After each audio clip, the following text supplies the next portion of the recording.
Diferentes tipos de ruidos. O sea, hay ruidos que son completamente normales y en cambio, por ejemplo, cuando tienes algún proceso infeccioso,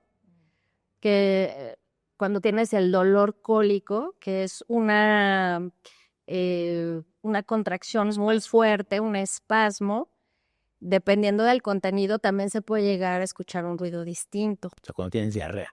Ya. O cuando tienes una oclusión, por ejemplo, cuando hay algo que está obstaculizando el tránsito del intestino, ¿no? Que generalmente es una urgencia, el tipo de ruido que se escucha es diferente. Por eso es que a veces ponemos mucha atención cuando revisamos a un paciente en el tipo de ruido que se está escuchando. Pero de hecho es normal. Pero No siempre se oye. Cuando uno revisa al paciente, pone el estetoscopio, siempre hay ruido de una intensidad que a lo mejor no es audible al oído así sin el estetoscopio.